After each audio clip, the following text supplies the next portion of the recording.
بننے کی اجازت ہے، واجب پھر بھی نہیں ہے۔ ابھی ایک ہفتہ نہیں گزرا، میرے پاس سوال آیا۔ سوال کیا آیا؟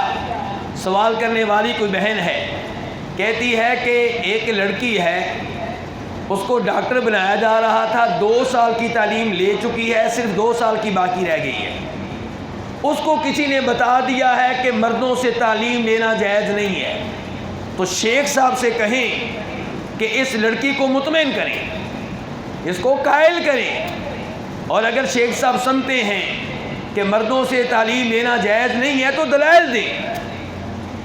اب بنیادی مقصد سوال کا یہی تھا کہ میں لڑکی کو مطمئن کروں کہ وہ کیا بنے، ڈاکٹر بنے، والدین کے خواب پورے کرے، والدین نے پیسہ لگایا ہے اور ان کی امیدوں پہ پانی نہ پھیرے۔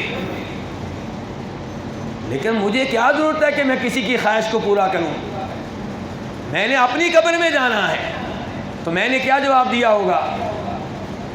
میں نے جواب یہ دیا کہ اگر لڑکی کو تعلیم کا موقع مل رہا ہے کسی ایسی جگہ جہاں خلاف شریعت ماحول نہیں ہے، تو پھر اس کے لیے ڈاکٹر بننا جائز ہے۔ افضل پھر بھی یہ نہیں ہے، افضل یہ ہے کہ وہ عالمہ بنے، افضل یہ ہے کہ قرآن کی حافظہ بنے، افضل یہ ہے کہ قرآن کی مفسرہ بنے، وہ بچیوں کو قرآن کی تعلیم دے، توحید کی تعلیم دے، عورتوں کو شرک و بدعات سے روکے، عورتوں کو کبیرہ گناہوں سے محفوظ کرنے کی کوشش کا حصہ بنے۔ جس بھائی کو میں نے اس سوال کا جواب دیا، اس نے اپنے کسی گروپ میں شیئر کر دیا، حالانکہ میں نے دوستوں سے کہا ہوا ہے کہ میرے جواب دینے کے 2 انداز ہوتے ہیں۔ ایک وہ جواب جس میں میں شروع میں کہتا ہوں السلام علیکم جی بھائی آپ نے یہ سوال کیا ہے وغیرہ، جیسے کسی دوست سے بات کر رہا ہوں، تو میں کہا کرتا ہوں کہ میرا یہ جواب کسی گروپ میں شیئر نہ کیا کریں، اور جس سوال کا جواب دیتے ہوئے میں کہوں الحمدللہ والصلاۃ والسلام علی رسول اللہ اما بعد، تو یہ آپ جواب نشر کر سکتے ہیں۔ تو میرا یہ جواب پرائیویٹ قسم کا تھا، لیکن اس بھائی نے کسی گروپ میں شیئر کر دیا۔ اب مجھے دوسرا سوال آ گیا، کیا جی آپ ان سے یہ پوچھیں کہ اگر ان کی بیوی بیمار ہو جائے تو علاج کس سے کروائیں گے؟ عورتوں کا خاص مرض ہو تو علاج کس سے کروائیں گے؟ مردوں سے کروا لیں گے؟ اب وہ بھائی یہ نہیں جانتا کہ یہ سوال تو مجھ سے کئی دفعہ ہو چکا ہے، اس سوال کا جواب تو میں مسجد نبوی میں کئی دفعہ دے چکا ہوں، میرے لیے یہ کوئی سوال نیا سوال نہیں ہے۔ میں نے کہا پہلی بات یہ ہے کہ میری یہ بات کیا اس پہ پورا پاکستان عمل کرے گا؟ میں نے جو جواب دیا ہے کیا اس پہ پورا پاکستان عمل کرے گا؟ زیادہ سے زیادہ میری بات 100 آدمی مان لیں گے، باقی سب لوگ جو اپنی بچیوں کو ڈاکٹر بنانا چاہتے ہیں وہ بنائیں گے۔ تو اس لیے آپ میری بات مانیں نہ مانیں، میری وائف کے لیے کوئی نہ کوئی لیڈی ڈاکٹر مل جائے گی، اس کی ٹینشن آپ نہ لیں۔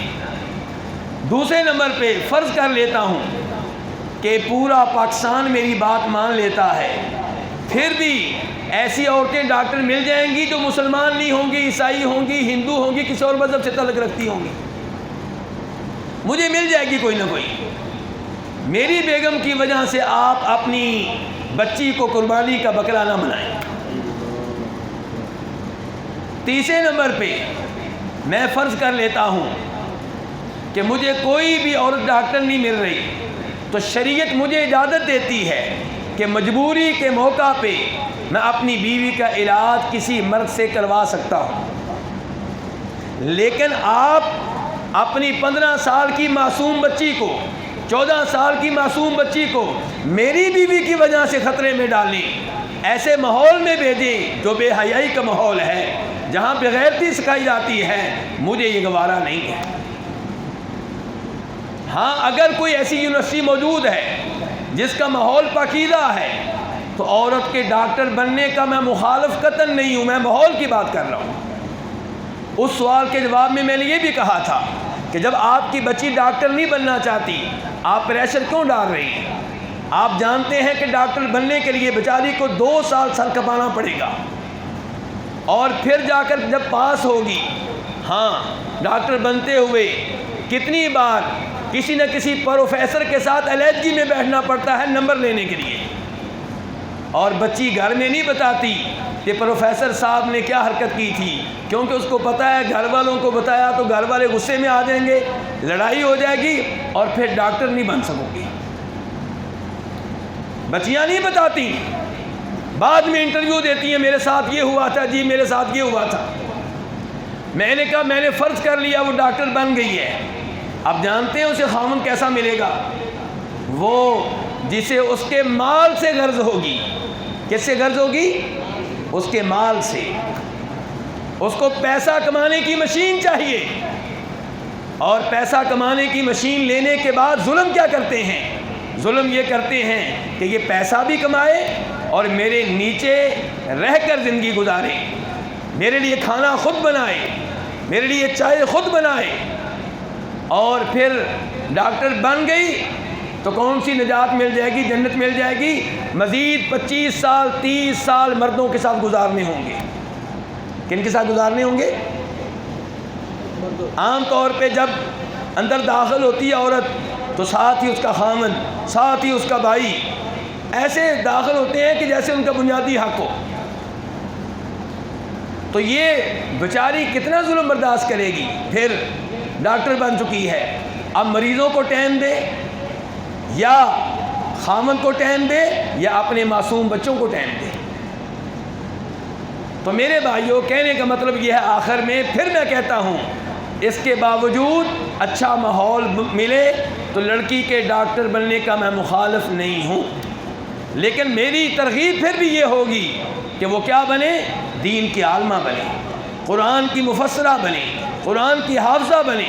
اللہ تعالیٰ یہ فرماتے ہیں قرآن حکیم میں کہ یرفع اللہ الذین آمنوا منکم والذین اوتوا العلم درجات، کہ اللہ تعالیٰ کے ہاں ایمان والوں کے لیے بڑے درجے ہیں، اور ایمان والوں میں سے جو دین کا علم لینے والے ہیں ان کے لیے خصوصی شان ہے، خصوصی مقام ہے، خصوصی طور پہ رفتیں ہیں، بلندیاں ہیں۔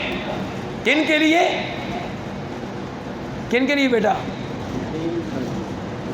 دین کا علم لینے والوں کے لیے، دین کا علم لینے والوں کے لیے۔ اور عورتوں کے لیے میرے بھائیوں الگ سے بھی ترغیب آئی ہے۔